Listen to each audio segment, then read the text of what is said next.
ಓಂ ಶಾಂತಿ. ತಾರೀಕು 5/5/2024. ಅವ್ಯಕ್ತ ಬಾಬ್ದಾದ. ರಿವೈಸ್ ತಾರೀಕು 15/11/99.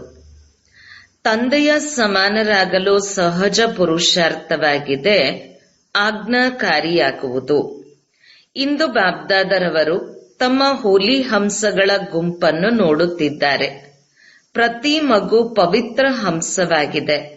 ಸದಾ ಮನಸ್ಸಿನಲ್ಲಿ ಜ್ಞಾನರತ್ನಗಳ ಮನನ ಮಾಡುತ್ತಿರುತ್ತಾರೆ. ವ್ಯರ್ಥ ಕಲ್ಲುಗಳನ್ನು ಬಿಟ್ಟು ಜ್ಞಾನರತ್ನಗಳ ಮಂಥನ ಮಾಡುವುದೇ ಪವಿತ್ರ ಹಂಸಗಳ ಕೆಲಸವಾಗಿದೆ. ಪ್ರತಿಯೊಂದು ರತ್ನ ಎಷ್ಟು ಅಮೂಲ್ಯ. ಪ್ರತಿಯೊಂದು ಮಗುವು ಜ್ಞಾನದ ರತ್ನಗಳ ಗಣಿಯಾಗಿ ಮಾರ್ಪಟ್ಟಿದೆ. ಜ್ಞಾನದ ರತ್ನಗಳ ನಿಧಿಯಿಂದ ಸಂಪನ್ನರಾಗಿರುತ್ತಾರೆ. ಇಂದು ಬಾಬ್ದಾದ ಮಕ್ಕಳಲ್ಲಿನ ಒಂದು ವಿಶೇಷ ಮಾತಿನ ಚೆಕಿಂಗ್ ಮಾಡುತ್ತಿದ್ದರು. ಅದು ಏನಾಗಿತ್ತು? ಜ್ಞಾನ ಮತ್ತು ಯೋಗದ ಸಹಜ ಧಾರಣೆಗಾಗಿ ಸಹಜವಾದ ಸಾಧನವಾಗಿದೆ. ತಂದೆ ಹಾಗೂ ದಾದಾ ಅವರಿಗೆ ವಿಧೇಯರಾಗಿ ಆಜ್ಞಾಕಾರಿಯಾಗಿ ನಡೆಯುವುದು. ತಂದೆಯ ರೂಪದಲ್ಲಿಯೂ ವಿಧೇಯರಾಗಿರುವುದು, ಶಿಕ್ಷಕನ ರೂಪದಲ್ಲಿಯೂ ಹಾಗೂ ಸದ್ಗುರುವಿನ ರೂಪದಲ್ಲಿಯೂ, ಮೂರು ರೂಪದಲ್ಲಿ ವಿಧೇಯರಾಗುವುದೇ ಅಂದರೆ ಸಹಜ ಪುರುಷಾರ್ಥಿಗಳಾಗುವುದು. ಏಕೆಂದರೆ ಮೂರೂ ರೂಪಗಳಲ್ಲಿ ಮಕ್ಕಳಿಗೆ ಆಜ್ಞೆ ಸಿಕ್ಕಿದೆ. ಅಮೃತ ವೇಳೆಯಿಂದ ಹಿಡಿದು ರಾತ್ರಿಯವರೆಗೂ ಪ್ರತಿ ಸಮಯ ಪ್ರತಿ ಕರ್ತವ್ಯದ ಆಜ್ಞೆ ಸಿಕ್ಕಿದೆ. ಆಜ್ಞೆಯ ಪ್ರಮಾಣ ನಡೆಯುತ್ತೀರೆಂದರೆ ಯಾವುದೇ ಪ್ರಕಾರದ ಪರಿಶ್ರಮ ಅಥವಾ ಕಷ್ಟದ ಅನುಭವ ಆಗುವುದಿಲ್ಲ. ಪ್ರತಿ ಸಮಯದ ಮನಸ್ಸಿನ ಸಂಕಲ್ಪ, ಮಾತು ಹಾಗೂ ಕರ್ಮ ಮೂರು ಪ್ರಕಾರದ ಆಜ್ಞೆ ಸ್ಪಷ್ಟವಾಗಿ ಸಿಕ್ಕಿದೆ. ಹೀಗೆ ಮಾಡುವುದೇ ಅಥವಾ ಹಾಗೆ ಮಾಡುವುದೇ ಎಂದು ಯೋಚಿಸುವ ಅವಶ್ಯಕತೆಯೂ ಇಲ್ಲ.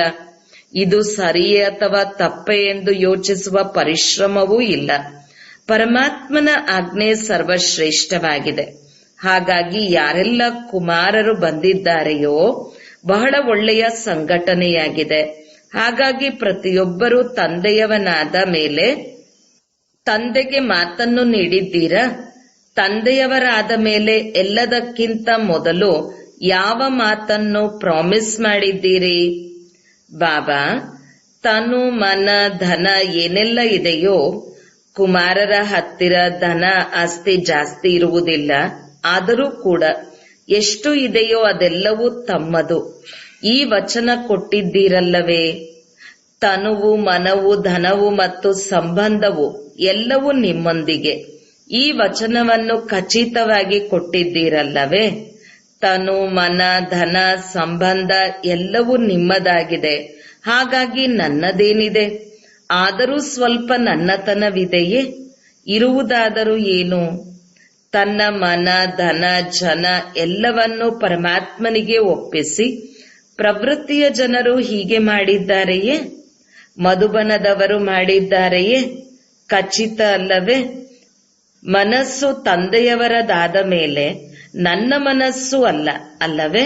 ಅಥವಾ ಮನಸ್ಸು ನನ್ನದಾಗಿದೆಯೋ? ನನ್ನದು ಎಂದು ಬಳಸಲು ಬಯಸುವಿರಾ? ಮನಸ್ಸನ್ನು ತಂದೆಗೆ ಕೊಟ್ಟ ಮೇಲೆ ನಿಮ್ಮ ಮನಸ್ಸು ನಿಮ್ಮ ಹತ್ತಿರ ಬಾಬನ ಉಡುಗೊರೆಯಾಗಿದೆ. ಹಾಗಾದರೆ ಯುದ್ಧವನ್ನು ಯಾವುದರಲ್ಲಿ ಮಾಡುತ್ತೀರಿ? ನನ್ನ ಮನಸ್ಸು ರೋಸಿ ಹೋಗಿದೆ. ನನ್ನ ಮನಸ್ಸಿನಲ್ಲಿ ವ್ಯರ್ಥ ಸಂಕಲ್ಪಗಳು ಬರುತ್ತವೆ. ನನ್ನ ಮನಸ್ಸು ಅಧೈರ್ಯವಾಗಿದೆ. ಯಾವಾಗ ನನ್ನ ಮನಸ್ಸು ನನ್ನದಾಗಿಲ್ಲ, ಪರಮಾತ್ಮನ ಉಡುಗೊರೆಯಾಗಿದೆ ಅಂದ ಮೇಲೆ ಉಡುಗೊರೆಯನ್ನು ನನ್ನದು ಎಂದುಕೊಂಡು ಉಪಯೋಗಿಸುವುದು ಇದು ಕೊಟ್ಟ ಉಡುಗೊರೆಯನ್ನು ಹಿಂತಿರುಗಿ ಪಡೆದಂತೆ ಅಲ್ಲವೇ? ನಾನು ಮತ್ತು ನನ್ನದು ಇವು ಮಾಯೆಯ ಬಾಗಿಲುಗಳಾಗಿವೆ. ಶರೀರ ನನ್ನದಲ್ಲ ಎಂದ ಮೇಲೆ ದೇಹ ಅಭಿಮಾನದ ನಾನು ಎಲ್ಲಿಂದ ಬಂತು? ಮನಸ್ಸು ತಮ್ಮದಲ್ಲ ಎಂದ ಮೇಲೆ ನನ್ನದು ನನ್ನದು ಎಲ್ಲಿಂದ ಬಂತು? ಪರಮಾತ್ಮನದ್ದಾಗಿದೆಯೋ ಅಥವಾ ನನ್ನದಾಗಿದೆಯೋ? ಮನಸ್ಸನ್ನು ಪರಮಾತ್ಮನಿಗೆ ಕೊಟ್ಟಿದ್ದೀರೋ ಅಥವಾ ಮಾತ್ರ ಹೇಳುವುದಷ್ಟೇನೋ? ಅದರಂತೆ ನಡೆಯುವುದಿಲ್ಲವೇ? ಮನಸ್ಸು ತಂದೆಯದೆಂದು ಹೇಳುವುದು ಮತ್ತೆ ನನ್ನದೇ ಎಂದುಕೊಳ್ಳುವುದು. ಮೊದಲನೆಯ ಮಾತನ್ನು ನೆನಪು ಮಾಡಿಕೊಳ್ಳಿ. ದೇಹ ಅಭಿಮಾನದ ನಾನು ನನ್ನದು ಇಲ್ಲವೇ ಇಲ್ಲ. ಹಾಗಾಗಿ ತಂದೆಯ ಆಜ್ಞೆ ಏನಾಗಿದೆ? ಶರೀರವನ್ನು ಪರಮಾತ್ಮನ ಉಡುಗೊರೆ ಎಂದು ತಿಳಿದುಕೊಳ್ಳಬೇಕು. ಮನಸ್ಸನ್ನು ಪರಮಾತ್ಮನ ಉಡುಗೊರೆ ಎಂದು ಅರ್ಥ ಮಾಡಿಕೊಳ್ಳಿ. ಅಂದ ಮೇಲೆ ಪರಿಶ್ರಮದ ಅವಶ್ಯಕತೆ ಇದೆಯೇ? ಯಾವುದಾದರೂ ಬಲಹೀನತೆ ಬರುತ್ತದೆ ಎಂದರೆ ಈ ಎರಡೂ ಶಬ್ದಗಳಿಂದ ಬರುತ್ತದೆ, ನಾನು ಮತ್ತು ನನ್ನದು. ಹಾಗಾಗಿ ಶರೀರವು ತಮ್ಮದಲ್ಲ. ದೇಹಾಭಿಮಾನದ ನಾನು ತಮ್ಮದಲ್ಲ, ವಿಧೇಯನಾಗಿದ್ದರೆ. ಮನಸ್ಸಿನಲ್ಲಿ ನಡೆಯುವ ಸಂಕಲ್ಪಗಳಿಗೆಲ್ಲ ತಂದೆಯ ಆಜ್ಞೆ ಏನಾಗಿದೆ? ಧನಾತ್ಮಕವಾಗಿ ಆಲೋಚಿಸಿ ಶುಭ ಭಾವನೆಯ ಸಂಕಲ್ಪಗಳನ್ನು ಮಾಡಿ. ಬಂದರೆ ಇದು ತಂದೆಯ ಆಜ್ಞೆಯಾಗಿದೆಯೇ ಎಂದು ಕೇಳಿಕೊಳ್ಳಿ. ಇಲ್ಲ, ಹಾಗಾದರೆ ಮನಸ್ಸು ತಮ್ಮದಲ್ಲ, ಆದರೂ ಕೂಡ ವ್ಯರ್ಥ ಸಂಕಲ್ಪಗಳನ್ನು ಮಾಡುತ್ತೀರಿ ಎಂದರೆ ತಂದೆಯ ಆಜ್ಞೆಯನ್ನು ಪ್ರಾಕ್ಟಿಕಲ್ನಲ್ಲಿ ತರಲಿಲ್ಲ ಅಲ್ಲವೇ? ಆದ್ದರಿಂದ ಒಂದು ಶಬ್ದವನ್ನು ಮಾತ್ರ ನೆನಪಿನಲ್ಲಿಟ್ಟುಕೊಳ್ಳಿ, ನಾನು ಪರಮಾತ್ಮನ ವಿಧೇಯ ಮಗುವಾಗಿದ್ದೇನೆ. ತಂದೆಯ ಆಜ್ಞೆ ಇದೇ ಆಗಿದೆ ಅಥವಾ ಇಲ್ಲವೇ ಎಂದು ಯೋಚಿಸಿ. ವಿಧೇಯ ಮಕ್ಕಳನ್ನು ತಂದೆ ಸ್ವತಃ ನೆನಪು ಮಾಡಿಕೊಳ್ಳುತ್ತಾರೆ. ಅಂತಹವರು ಸ್ವತಃ ತಂದೆಯ ಪ್ರೀತಿಗೆ ಪಾತ್ರರಾಗಿರುತ್ತಾರೆ. ಸ್ವತಃ ತಂದೆಯ ಸಮೀಪ ಇರುತ್ತಾರೆ. ಹಾಗಾಗಿ ಚೆಕ್ ಮಾಡಿಕೊಳ್ಳಿ, ನಾನು ತಂದೆಯ ಸಮೀಪ, ತಂದೆಯ ಆಜ್ಞಾಕಾರಿ ಆಗಿದ್ದೇನೆಯೇ? ಒಂದು ಶಬ್ದವನ್ನಂತೂ ಅಮೃತ ವೇಳೆಯಲ್ಲಿ ನೆನಪು ಮಾಡಿಕೊಳ್ಳಬಹುದು. ನಾನು ಯಾರು? ಆಜ್ಞಾಕಾರಿಯಾಗಿದ್ದೇನೆ ಅಥವಾ ಒಮ್ಮೊಮ್ಮೆ ಆಜ್ಞಾಕಾರಿ, ಒಮ್ಮೊಮ್ಮೆ ಆಜ್ಞೆಯನ್ನು ಉಲ್ಲಂಘಿಸುವವನಾಗಿದ್ದೇನೆಯೋ? ಯಾವುದಾದರೂ ರೂಪದಲ್ಲಿ ಒಬ್ಬ ತಂದೆಯ ಸಂಬಂಧವೇ ನೆನಪಿದ್ದರೆ, ಹೃದಯದಿಂದ ಬಾಬಾ ಎಂದರೆ ಆಗ ತಂದೆಯೊಡನೆ ಸಮೀಪದ ಅನುಭವ ಮಾಡುವಿರಿ ಎಂದು ಬಾಬ್ ದಾದಾ ಸದಾ ಹೇಳುತ್ತಾರೆ. ಮಂತ್ರದಂತೆ ಉಚ್ಚರಿಸಬೇಡಿ. ಅವರು ರಾಮ ರಾಮ ಎಂದು ಹೇಳುತ್ತಾರೆ, ನೀವು ಬಾಬಾ ಬಾಬಾ ಎಂದು ಹೇಳುತ್ತೀರಿ. ಹಾಗಲ್ಲ, ಆದರೆ ಹೃದಯದಿಂದ ಬರಬೇಕು ಬಾಬಾ. ಪ್ರತಿಯೊಂದು ಕರ್ಮ ಮಾಡುವ ಮೊದಲು ಚೆಕ್ ಮಾಡಿಕೊಳ್ಳಿ, ತನು ಮನ ಧನಕ್ಕಾಗಿ ಬಾಬಾ ಅವರ ಆಜ್ಞೆ ಏನಾಗಿದೆ? ಕುಮಾರರ ಹತ್ತಿರ ಎಷ್ಟೇ ಕಡಿಮೆ ಹಣವಿದ್ದರೂ ತಂದೆಯ ಆದೇಶದಂತೆ ಆ ಹಣದ ಚಾರ್ಟ್ ಅನ್ನು ಇಟ್ಟಿದ್ದೀರಾ ಅಥವಾ ಬೇಕಾದ ಹಾಗೆ ನಡೆಸುತ್ತಿದ್ದೀರಾ? ಪ್ರತಿಯೊಬ್ಬ ಕುಮಾರನು ದನದ ಚಾರ್ಟ್ ಅನ್ನು ಇಡಬೇಕು. ಧನವನ್ನು ಎಲ್ಲಿ ಮತ್ತು ಹೇಗೆ ಬಳಸಬೇಕು ಹಾಗೂ ಮನಸ್ಸನ್ನು ಕೂಡ ಎಲ್ಲಿ ಹಾಗೂ ಹೇಗೆ ಬಳಸಬೇಕು, ತನುವನ್ನು ಕೂಡ ಎಲ್ಲಿ ಉಪಯೋಗಿಸಬೇಕು, ಇವುಗಳ ಬಗ್ಗೆ ಗಮನ ಇಡಬೇಕು. ದಾದಿಯರು ಯಾವುದಾದರೂ ಧಾರಣೆಯ ಕ್ಲಾಸುಗಳನ್ನು ನಡೆಸುವಾಗ ಧನವನ್ನು ಹೇಗೆ ಉಪಯೋಗಿಸಿಕೊಳ್ಳಬೇಕು, ಹೇಗೆ ಗಮನ ಕೊಡಬೇಕು ಎನ್ನುವುದನ್ನು ತಿಳಿಸುತ್ತಾರಲ್ಲವೇ? ಕುಮಾರರಿಗೆ ಗೊತ್ತಿದೆಯೇ ಖರ್ಚು ವೆಚ್ಚವನ್ನು ಹೇಗೆ ಬರೆದಿಡಬೇಕು, ಎಲ್ಲಿ ಧನವನ್ನು ಬಳಸಬೇಕು ಇದು ಗೊತ್ತಿದೆಯೇ? ಕೆಲವರು ಕೈ ಎತ್ತುತ್ತಿದ್ದಾರೆ. ಹೊಸಬರಿಗೆ ಗೊತ್ತಿಲ್ಲ. ಇವರಿಗೆ ಏನು ಮಾಡಬೇಕು ಎಂದು ಅವಶ್ಯಕವಾಗಿ ತಿಳಿಸಿ. ನಿಶ್ಚಿಂತರಾಗುತ್ತಾರೆ, ಭಾರವಾಗುವುದಿಲ್ಲ. ಏಕೆಂದರೆ ತಮ್ಮೆಲ್ಲರ ಲಕ್ಷ್ಯವಿದೆ. ಕುಮಾರ ಎಂದರೆ ಲೈಟ್, ಡಬಲ್ ಲೈಟ್. ಕುಮಾರರಿಗೆ ನಂಬರ್ 1 ಬರುವ ಲಕ್ಷ್ಯವಿದೆಯಲ್ಲವೇ? ಹಾಗಾದರೆ ಲಕ್ಷ್ಯದ ಜೊತೆಗೆ ಲಕ್ಷಣವೂ ಬೇಕು. ತುಂಬ ಎತ್ತರವಾದ ಲಕ್ಷ್ಯವಿದೆ ಮತ್ತು ಲಕ್ಷಣ ಇಲ್ಲ ಅಂದರೆ ಲಕ್ಷ್ಯವನ್ನು ತಲುಪುವುದು ಕಷ್ಟವಾಗುತ್ತದೆ. ಆದ್ದರಿಂದ ತಂದೆಯ ಆಜ್ಞೆಯನ್ನು ಬುದ್ಧಿಯಲ್ಲಿಟ್ಟುಕೊಂಡು ಕಾರ್ಯವನ್ನು ಮಾಡಬೇಕು. ಬ್ರಾಹ್ಮಣ ಜೀವನದ ಮುಖ್ಯವಾದ ಸಂಪತ್ತು ಸಂಕಲ್ಪ, ಸಮಯ ಹಾಗೂ ಶ್ವಾಸ ಎಂದು ಮೊದಲೇ ತಿಳಿಸಿಕೊಟ್ಟಿದ್ದಾರೆ. ನಿಮ್ಮ ಶ್ವಾಸವು ತುಂಬಾ ಅಮೂಲ್ಯವಾಗಿದೆ. ಒಂದು ಶ್ವಾಸವು ಸಾಧಾರಣ ಅಥವಾ ವ್ಯರ್ಥವಾಗಿರಬಾರದು. ಶ್ವಾಸದಲ್ಲೂ ತಮ್ಮ ಇಷ್ಟ ದೇವನನ್ನು ನೆನಪು ಮಾಡಿಕೊಳ್ಳಿ ಎಂದು ಭಕ್ತಿಯಲ್ಲಿ ಹೇಳುತ್ತಾರೆ. ಹಾಗೆಯೇ ಒಂದು ಶ್ವಾಸವು ವ್ಯರ್ಥವಾಗಬಾರದು. ಜ್ಞಾನದ ಸಂಪತ್ತು, ಶಕ್ತಿಯ ಸಂಪತ್ತು ಇವೆಲ್ಲವೂ ಇದ್ದೇ ಇದೆ. ಆದರೆ ಮುಖ್ಯವಾಗಿ ಸಂಕಲ್ಪ, ಸಮಯ ಮತ್ತು ಶ್ವಾಸ ಈ 3 ಸಂಪತ್ತುಗಳು ಪರಮಾತ್ಮನ ಆಜ್ಞೆಯ ಅನುಸಾರ ಸಫಲವಾಗುತ್ತಿದೆಯೇ? ವ್ಯರ್ಥವಂತೂ ಆಗುತ್ತಿಲ್ಲ ಅಲ್ಲವೇ? ಯಾಕೆಂದರೆ ವ್ಯರ್ಥವಾದರೆ ಜಮಾ ಆಗುವುದಿಲ್ಲ ಮತ್ತು ಸಂಪತ್ತುಗಳ ಸಂಗ್ರಹದ ಖಾತೆಯನ್ನು ಸಂಗಮದಲ್ಲಿಯೇ ಸಂಗ್ರಹ ಮಾಡಬೇಕು. ಸತ್ಯ ತ್ರೇತಾಗಳಲ್ಲಿ ಶ್ರೇಷ್ಠ ಪದವಿಯನ್ನು ಪ್ರಾಪ್ತಿ ಮಾಡಿಕೊಳ್ಳಬೇಕೆಂದರೆ, ದ್ವಾಪರ ಕಲಿಯುಗದಲ್ಲಿ ಪೂಜ್ಯ ಪದವಿಯನ್ನು ಪಡೆಯಬೇಕೆಂದರೆ ಇವೆರಡಕ್ಕೂ ಈ ಸಂಗಮ ಯುಗದಲ್ಲಿಯೇ ಜಮಾ ಮಾಡಿಕೊಳ್ಳಬೇಕು. ಈ ಲೆಕ್ಕದಲ್ಲಿ ಯೋಚಿಸಿ, ಸಂಗಮ ಸಮಯದ ಜೀವನದಲ್ಲಿ ಈ ಸಣ್ಣ ಜನ್ಮದ ಸಂಕಲ್ಪ, ಸಮಯ, ಶ್ವಾಸ ಎಷ್ಟು ಅಮೂಲ್ಯವಾಗಿದೆ. ಇದರಲ್ಲಿ ಅಜಾಗರೂಕತೆ ಇರಬೇಡಿ. ಹಾಗೂ ವ್ಯರ್ಥವಾಗಿ ದಿನ ಕಳೆದು ಹೋಯಿತು ಅಂದರೆ 1 ದಿನ ಅಲ್ಲ, ಆದರೆ 1 ದಿನದಲ್ಲಿ ಬಹಳಷ್ಟು ನಷ್ಟವಾಯಿತು. ಎಂದಾದರೂ ವ್ಯರ್ಥ ಸಂಕಲ್ಪ, ವ್ಯರ್ಥ ಸಮಯ ಹೋಗುತ್ತದೆ ಎಂದರೆ ಹೀಗೆ ಯೋಚಿಸಬೇಡಿ, ಸರಿ 5 ನಿಮಿಷ ಹೋಯಿತು ತಾನೇ? ಅಲ್ಲ, ಅದನ್ನು ಉಳಿಸಿ. ಸಮಯ ಪ್ರಮಾಣ ನೋಡಿ ಪ್ರಕೃತಿ ತನ್ನ ಕಾರ್ಯದಲ್ಲಿ ಎಷ್ಟು ತೀವ್ರಗತಿಯಲ್ಲಿದೆ. ಪ್ರಕೃತಿ ಒಂದಲ್ಲೊಂದು ಆಟವನ್ನು ತೋರಿಸುತ್ತಲೇ ಇರುತ್ತದೆ, ಎಲ್ಲಿಯಾದರೂ ಆಟವನ್ನು ಆಡುತ್ತಲೇ ಇರುತ್ತದೆ. ಆದರೆ ಪ್ರಕೃತಿ ಪತಿ ಬ್ರಾಹ್ಮಣ ಮಕ್ಕಳಿಗೆ ಒಂದೇ ಆಟವಿದೆ, ಅದು ಹಾರುವ ಕಲೆಯ ಆಟ.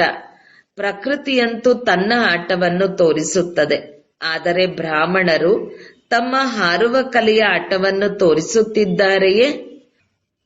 ಕೆಲವು ಮಕ್ಕಳು ಬಾಬ್ದಾದರವರಿಗೆ ಒಡಿಸ್ಸಾದ ರಿಸಲ್ಟ್ ಬರೆದು ತಿಳಿಸಿದರು. ಹೀಗೆ ಆಯಿತು, ಇದು ಸಂಭವಿಸಿತು. ಹಾಗಾದರೆ ಆ ಪ್ರಕೃತಿಯ ಆಟವನ್ನಂತೂ ನೋಡಿದಿರಿ. ಆದರೆ ಬಾಬ್ದಾದ ಕೇಳುತ್ತಾರೆ, ತಾವೆಲ್ಲರೂ ಮಾತ್ರ ಪ್ರಕೃತಿಯ ಆಟವನ್ನು ನೋಡಿದಿರೋ ಅಥವಾ ತಮ್ಮ ಹಾರುವ ಕಲೆಯ ಆಟದಲ್ಲಿ ಬ್ಯುಸಿಯಾಗಿ ಇದ್ದೀರೋ ಅಥವಾ ಮಾತ್ರ ಸಮಾಚಾರ ಕೇಳುತ್ತಾ ಇದ್ದೀರೋ? ಸಮಾಚಾರವೆಂತೂ ಎಲ್ಲರೂ ಕೇಳಲೇಬೇಕಾಗುತ್ತದೆ. ಆದರೆ ಸಮಾಚಾರ ಕೇಳುವಾಗ ಎಷ್ಟು ರುಚಿ ಇರುತ್ತದೆಯೋ ಅಷ್ಟೇ ಹಾರುವ ಕಲೆಯ ಬಾಜಿಯಲ್ಲಿ ರುಚಿ ಇರುತ್ತದೆಯೇ? ಕೆಲವು ಮಕ್ಕಳು ಗುಪ್ತ ಯೋಗಿಗಳಾಗಿದ್ದಾರೆ.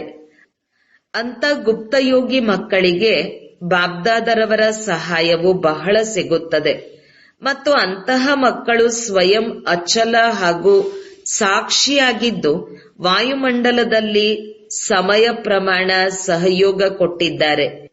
ಹೇಗೆ ಸ್ಥೂಲವಾಗಿ ಸಹಯೋಗ ಕೊಡುವವರು ಗವರ್ಮೆಂಟ್ನವರಾಗಿರಬಹುದು, ಅಕ್ಕಪಕ್ಕದ ಜನ ಸಹ ಸಹಯೋಗ ಕೊಡಲು ತಯಾರಾಗಿರಬಹುದು.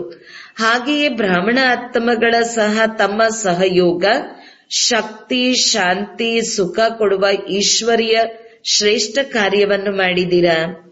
ಹೇಗೆ ಈ ಗವರ್ಮೆಂಟ್ನವರು ಇದನ್ನು ಮಾಡಿದರು, ಇಂತಹ ದೇಶ ಆ ಸೇವೆಯನ್ನು ಮಾಡಿತು, ಹೀಗೆ ತಕ್ಷಣ ಅನೌನ್ಸ್ಮೆಂಟ್ ಮಾಡಲು ಪ್ರಾರಂಭಿಸುತ್ತಾರೆ.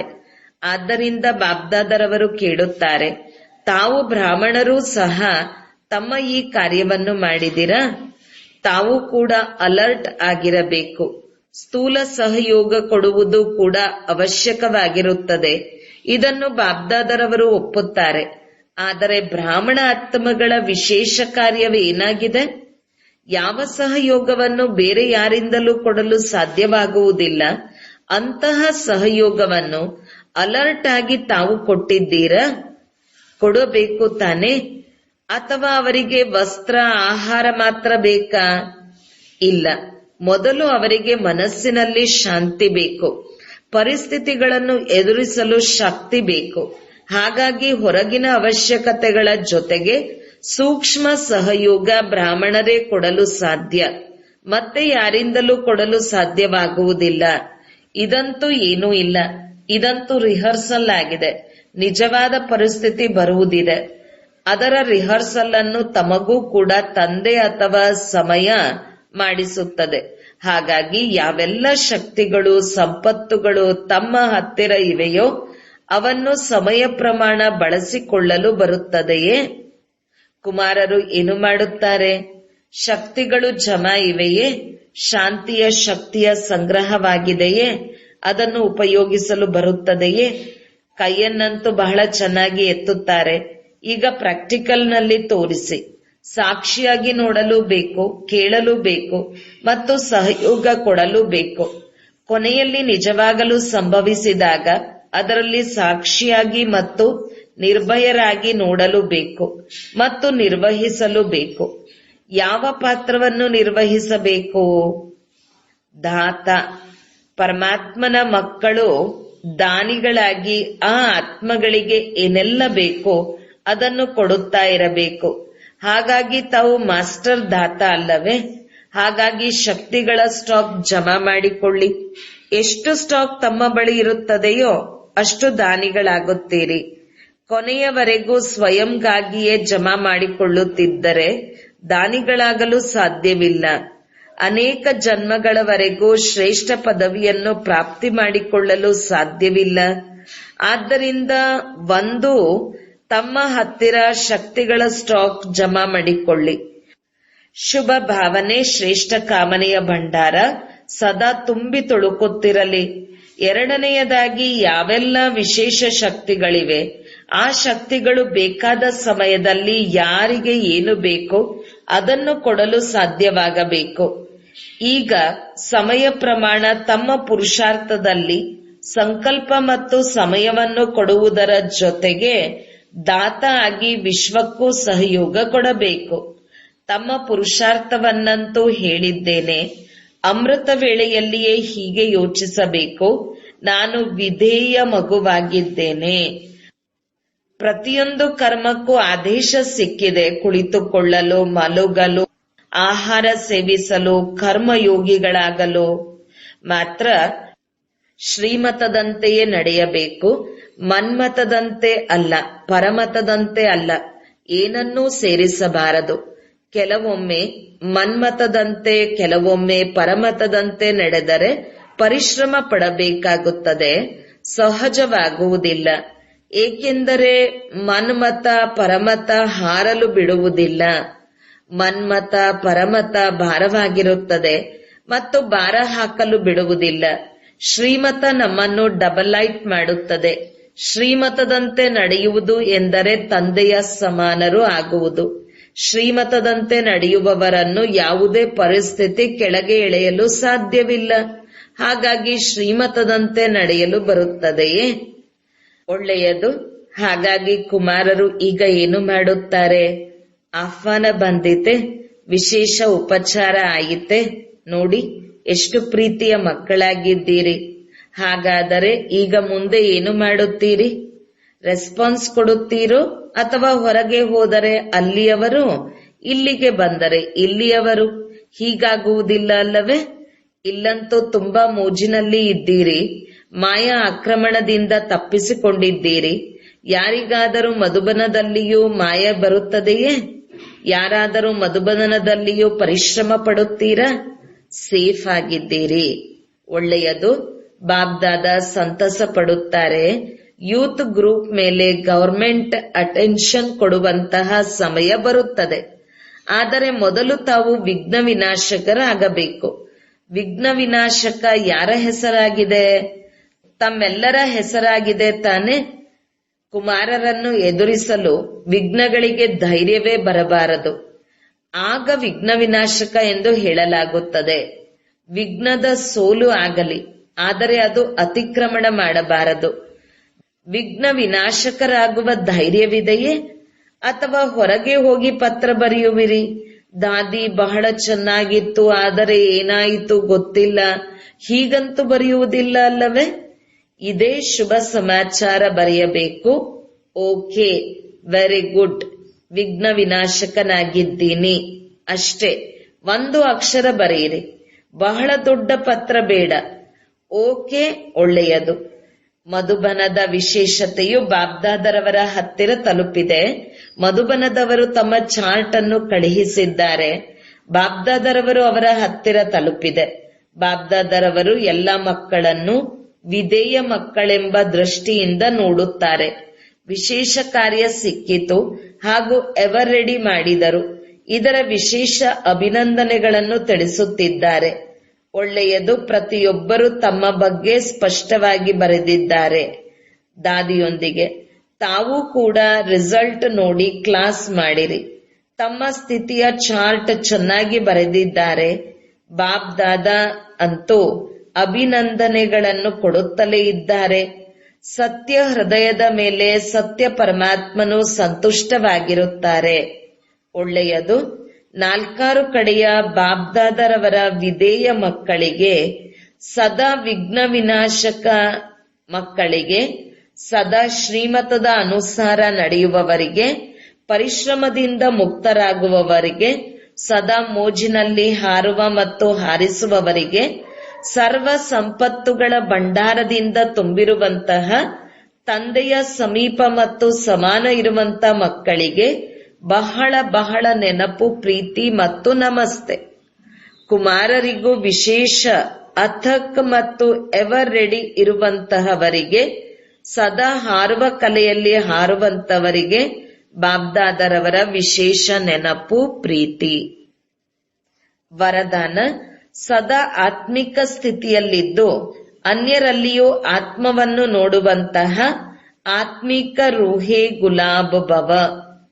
ರೂಹೇ ಗುಲಾಬ್ ಅರ್ಥಾತ್ ಯಾರಲ್ಲಿ ಸದಾ ಆತ್ಮಿಕ ಸುಗಂಧವಿರುತ್ತದೆ. ಆತ್ಮಿಕ ಸುಗಂಧವಿರುವವರು ಎಲ್ಲಿಯೇ ನೋಡುತ್ತಾರೆ, ಯಾರನ್ನೇ ನೋಡುತ್ತಾರೆಂದರೆ ಆತ್ಮವನ್ನು ನೋಡುತ್ತಾರೆ, ಶರೀರವನ್ನಲ್ಲ. ಅಂದ ಮೇಲೆ ಸ್ವಯಂ ಸಹ ಸದಾ ಆತ್ಮಿಕ ಸ್ಥಿತಿಯಲ್ಲಿರಿ ಮತ್ತು ಅನ್ಯರಲ್ಲಿಯೂ ಆತ್ಮವನ್ನೇ ನೋಡಿರಿ. ತಂದೆಯು ಹೇಗೆ ಸರ್ವಶ್ರೇಷ್ಠನಿದ್ದಾರೆ ಹಾಗೆಯೇ ಅವರ ಉದ್ಯಾನವನವೂ ಸಹ ಸರ್ವಶ್ರೇಷ್ಠವಾಗಿದೆ. ಆ ಉದ್ಯಾನವನದ ವಿಶೇಷ ಶೃಂಗಾರವು ಆತ್ಮೀಯ ಗುಲಾಬಿ ತಾವು ಮಕ್ಕಳಾಗಿದ್ದೀರಿ. ತಮ್ಮ ಆತ್ಮೀಕ ಸುಗಂಧವು ಅನೇಕ ಆತ್ಮರ ಕಲ್ಯಾಣ ಮಾಡುವಂತದ್ದಾಗಿದೆ. ಸ್ಲೋಗನ್: ಮರ್ಯಾದೆಯನ್ನು ಉಲ್ಲಂಘಿಸಿ ಯಾರಿಗೆ ಸುಖವನ್ನು ಕೊಡುತ್ತೀರೆಂದರೆ ಅದು ಸಹ ದುಃಖದ ಖಾತೆಯಲ್ಲಿ ಜಮಾ ಆಗಿ ಬಿಡುತ್ತದೆ. ಓಂ ಶಾಂತಿ.